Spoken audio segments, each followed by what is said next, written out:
우리가 세상을 살아가다 보면 원치 아니하는 여러 가지 불행과 또 어려운 일들을 만나게 됩니다. 어떤 사람들은 그래서 남의 인생에 대해서 함부로 이렇게 쉽게 얘기하지만 그러나 조금만 우리가 성숙하면 그렇게 말할 수 없는, 어느 누구도 그런 것이 불행이라든지 아니면 큰 어려움이 나는 비켜가 이렇게 말할 수 없이 모든 인생들에게 이런 여러 가지 어려움이 닥치게 됩니다. 이럴 때 그런 인생들, 그것이 어떤 모양에서 우리에게 주어지든지 그런 큰 불행이나 혹은 여러 가지 어려움을 만났을 때 하나님께서 그런 그 큰 환난을 만난 인생에게 아주 피할 수 있는 좋은 제도를 두 가지 주셨는데, 그 중에 하나가 고엘의 제도이고 또 하나는 희년의 법입니다. 고엘 제도는 오늘 우리가 생각하고 있는 그 룻기의 말씀처럼 그렇게 기업 물을 자를 대신 세우게 되는 그런 경우에 이렇게 나타나서 대신 기업을 이어줄 자를 갖게 되는 것, 그 다음에 누군가에게 그 어떤 그 불행한 살해를 당했다거나 아니면 그런 것을 만났을 때 피해 보수자가 되어주는 것, 그 다음에는 계대 결혼이라고 그래서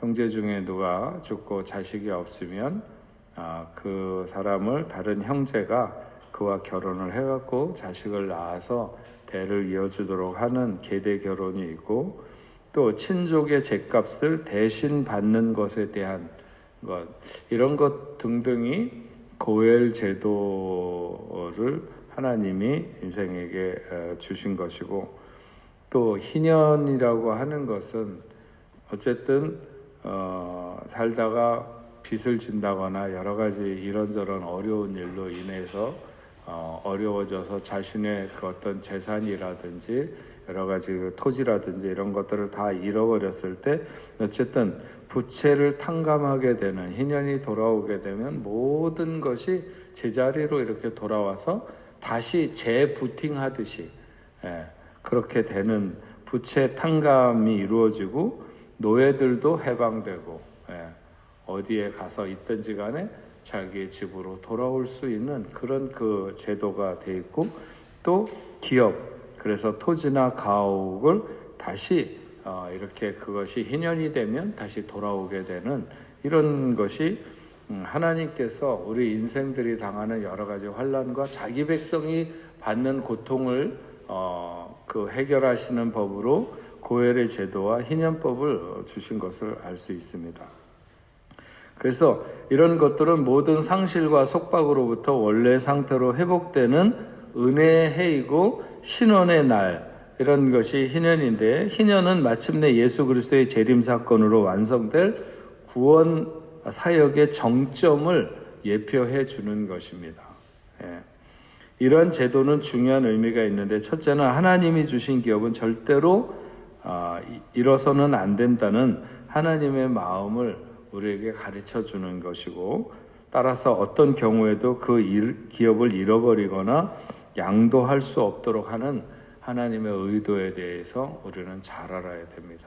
이것은 마치 우리 자신의 정체성과 같다는 거죠. 그래서 내가 아무리 많은 돈을 준다고 하더라도 그리스도인인 것을 버리고 어디론가 그렇게 이렇게 자기의 신분을 팔고 갈 수 없고, 또 아무리 박해를 한다고 그래도 내가 그리스도인의 신분을 내려놓을 수 없는 것과 마찬가지 그런 거죠. 그래서 이런 하나님이 나에게 허락하신 그것을 무엇과도 바꾸지 않는, 어떤 경우에라도 잃어버리거나 양도할 수 없다고 하는 것이 하나님의 의도이다. 그러나 설령 부득이한 이유로 기업을 상실했다 할지라도 하나님은 우리가 잃어버린 기업을 되찾도록 기회를 허락하신다고 하는 것입니다. 그런 이유 때문에 희년이 되면 모든 기업은 원주인에게로 돌아가도록 이렇게 되어 있습니다. 그리고 계대 결혼법이 있어야 했던 것은 그 기업의 땅을 타인에게 넘어가지 못하도록 하고 그 땅을 지킬 후사를 세우기 위해서 계대 결혼이라고 하는 것을 두어서 어떤 형제와 결혼을 했다가 그 형이 죽으면 동생과 그 여자가 결혼을 할 수 있도록 하는 이런 법을 계대 결혼법을 시행했던 것을 알 수가 있습니다. 오늘 우리가 이 그 6절에 있는 말씀에서부터 보면 오늘 제가 제목을 정한 대로 기업 물을 자를 향해서 나아가라 하는 것인데 오늘 가장 먼저 생각해 보는 것은 은혜에 응답하는 룻의 태도를 먼저 살펴보려고 하는데요. 어쨌든 6절 말씀에 보면 그가 타작마당으로 내려가서 시어머니의 명령대로 다 하니라 이렇게 말합니다. 그래서 시어머니의 명령대로 다 했다고 했는데 하나님은 룻과 보아스를 위해서 나오미를 사용하고 있는 것을 알 수 있습니다. 룻은 하나님을 신뢰하는 마음으로 나오미를 추종했었고 이제 그 나오미와 동행하며 나오미를 섬기는 사람으로 쭉 이렇게 세워져 가는 것을 알 수 있습니다. 근데 그 나오미는 오늘 밤 타작을 마치고 보아스가 잠을 잘 때 그 눕는 곳을 알았다가 그 발치 이불을 들고 거기에 누우라고 권면을 합니다. 그의 품으로 들어가라 그리하면 그는 너의 할 일을 내게 구하리라 이런 거죠. 예. 어떻게 보면 룻의 목자는 나오미라고 말할 수 있는 거죠. 그래서 이 목자의 사명은 고해를 만나는 것이고 그래서 그가 확신을 가질 때 그를 신뢰하고 따라가는 것이 굉장히 중요하다. 나오미는 룻은 그가 그렇게 성실하게 그의 길을 가고 있어도 정말 자기의 고엘이 누구인지는 모르는 거죠. 그런데 나오미는 아는 거예요. 누가 이 룻의 고엘이 될 것인지 아니면 자기 가정의 가문의 고엘이 될 것인지를 알아보는 거죠. 그래서 그런 분명한 확신을 가지고 나오미가 룻에게 보아스의 발치에 가서 누워라 이렇게 얘기를 하는 거죠. 예. 확신을 가지고 분명하니까 그렇게 하라고 했을 것입니다. 잘못했으면 그거야말로 정말 세상 말로 아주 망신당할 수 있는 그런 일인데 나오면은 그것에 대한 확신을 가지고 보아스의 발치에 누우라고 그렇게 얘기를 합니다.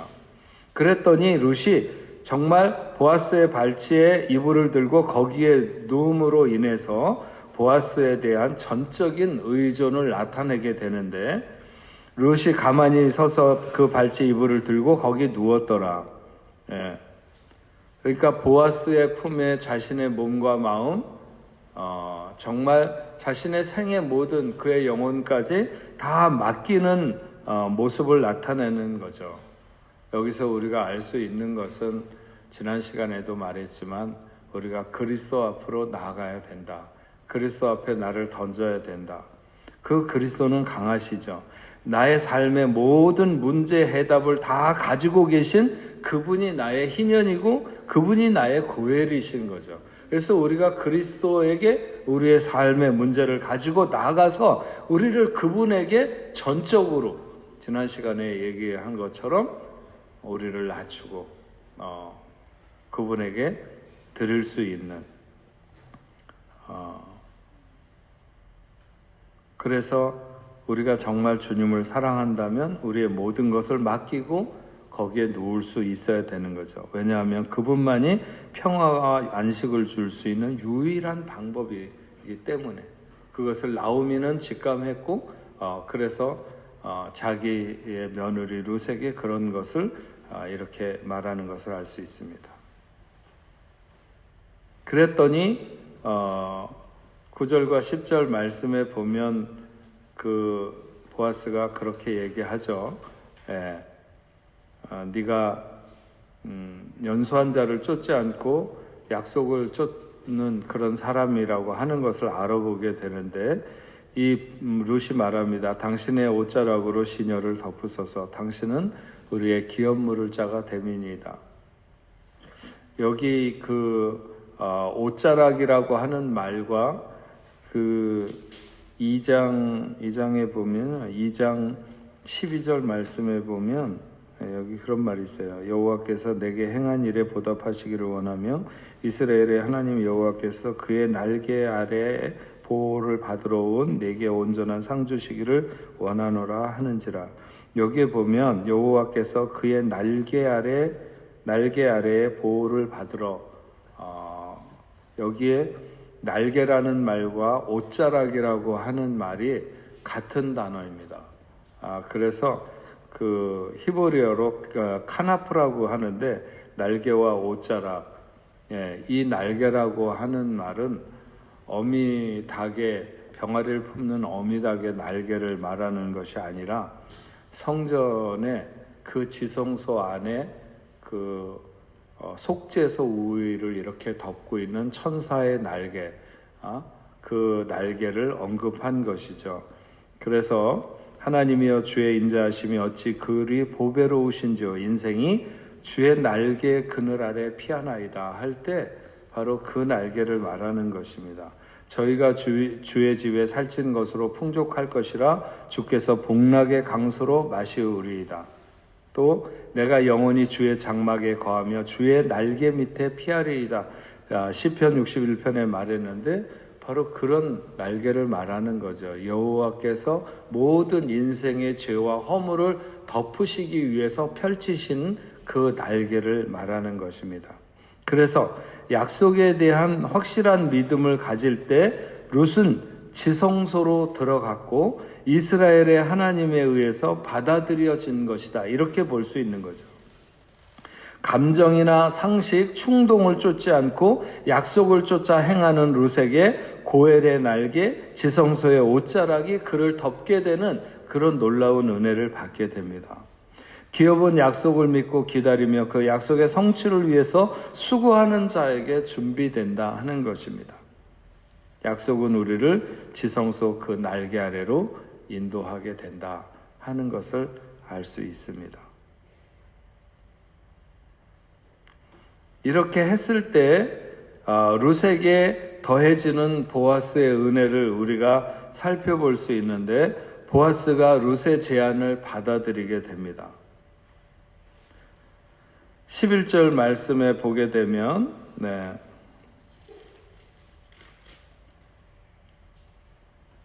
11절 말씀을 보면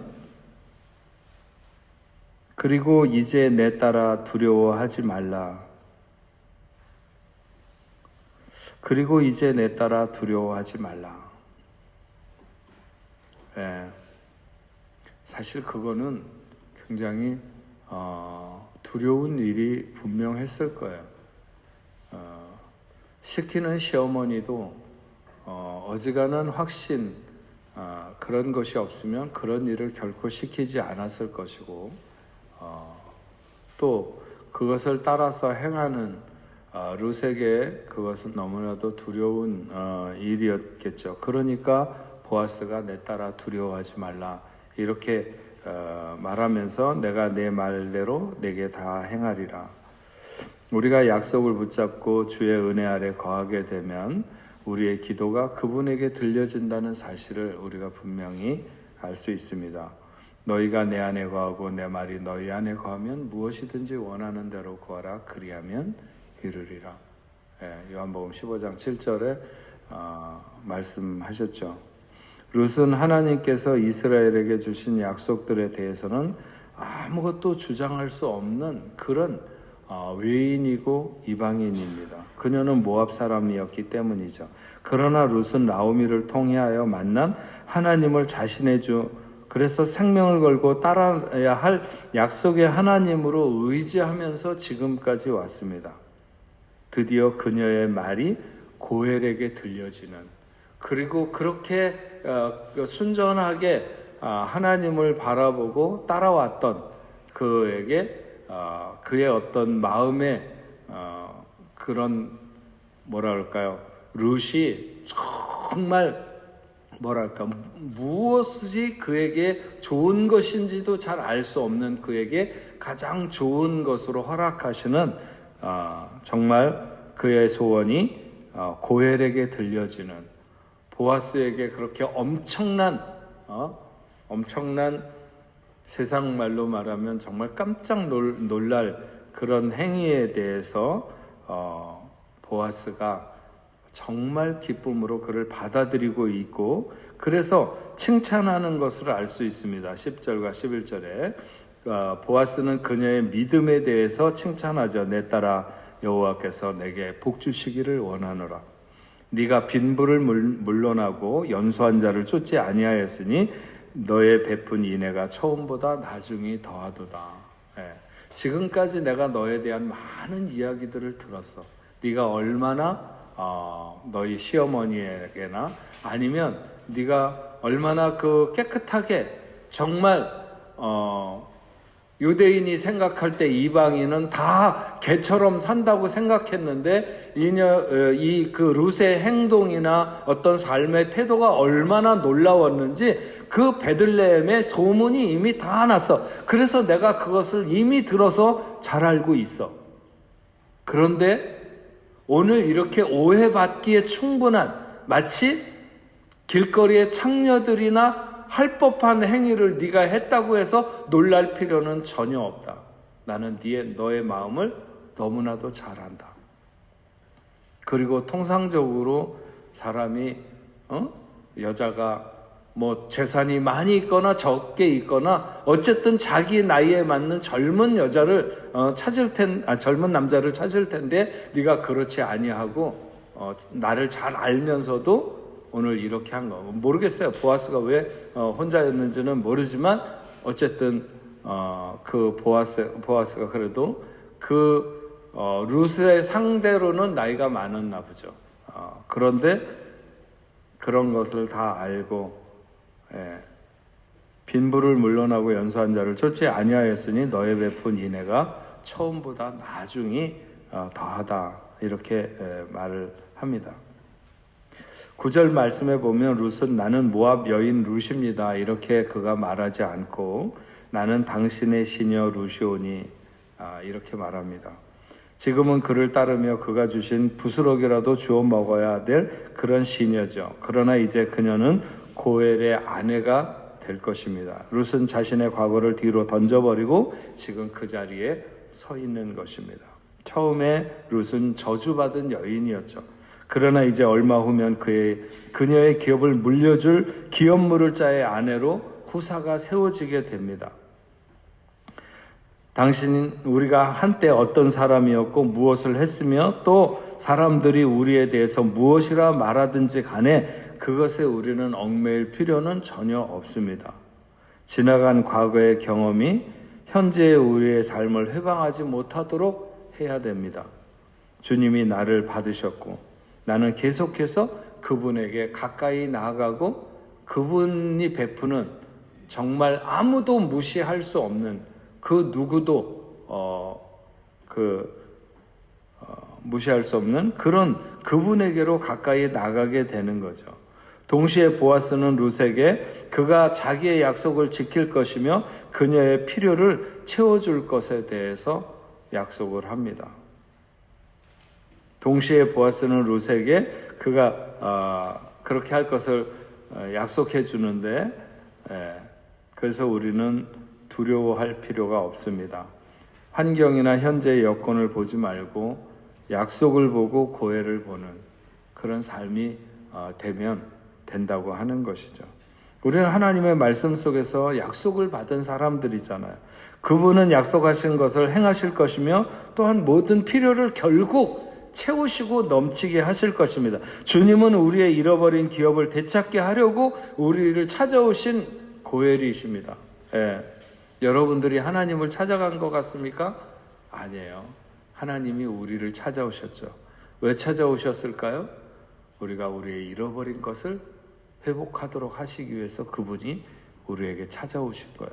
그래서 그분은 반드시 그런 모든 것을 다 회복하도록 하실 것입니다. 예. 오늘도 아침에 삼위일체에 대한 성경 공부를 했는데, 왜 삼위일체 하나님이 얼마나 정교하게 우리의 구원을 위해서 이렇게 그 세 분이 이렇게 협력해서 우리의 구원의 현장에 그 모습을 나타내시고 또 역사하시고 또 우리를 끝까지 그렇게 구원의 길로 이끌어 주시는지에 대한 것을 오늘 공부했는데, 네, 다들 너무 놀라운 거죠. 하나님께서 이 정도로 이렇게 세밀하게 정교하게 구원을 위해서 역사하셨구나 하는데, 주님이 우리에게 그렇게 우리의 필요를 채우시기 위해서 찾아오신 그런 고엘이라고 하시는 것입니다. 주님은 우리의 문제를 해결하시기 위해서 때때로 우리 안에 역사하시죠. 그래서 우리가 점점 그 고엘에게로, 기업물을 자에게로 점점 가까이 나아가는 것. 우리의 접근은 소년을 따라가는 것이 아니라 약속을 따라가고 고엘을 기대하는. 처음에는 룻이 그 고랑을, 소년들을 따라서 그 밭에서 이삭을 줍는 것 같았지만, 그러나 그의 결국은 그것이 아니라 고엘을 따라가는 삶.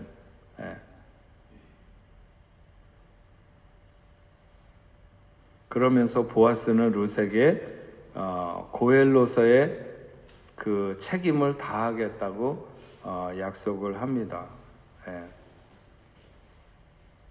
12절과 13절 말씀에 말하고 있죠. 참으로 나는 기업 물을 자이나 기업 물을 자로서 나보다 더 가까운 사람이 있으니 이 밤에 여기 머무르라. 아침에 그가 기업 물을 자의 책임을 내게 이행하려 하면 좋으니 그가 그 기업 물을 자의 책임을 행할 것이라. 만일 그가 기업 물을 자의 책임을 내게 이행하기를 기뻐하지 아니하면 여호와께 살아계심을 두고 맹세하노니 내가 기업 물을 자의 책임을 내게 이행하리라. 아침까지 누워 있을지니라 하는지라.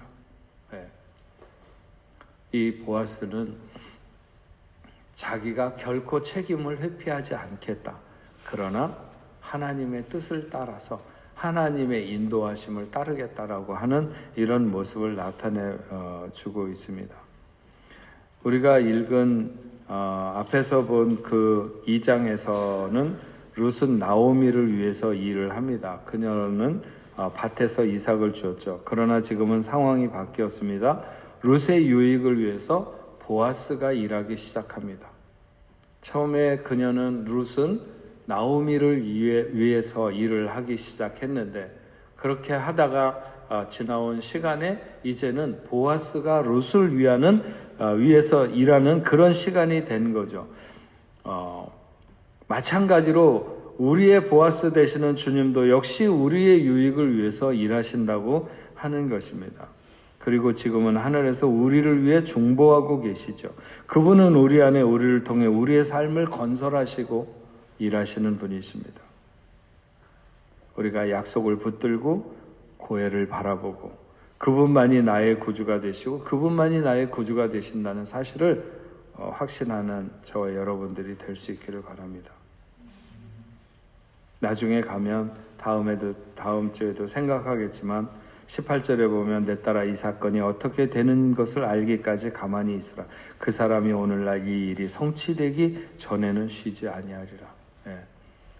우리의 삶에 가장 온전한 것이 이루어지기까지 우리의 고엘이 되시는 주님의 그 일은 쉬지 않을 것이라고 하는 것입니다. 결국은 이루시는 날까지 우리의 완전한 복과 은혜, 구원의 역사가 이루어지는 그 순간까지 주님은 쉬지 않을 것이다. 룻을 위해서 보아스는 쉬지 않을 것이라고 하는 그 나오미의 말은 정확한 것이죠.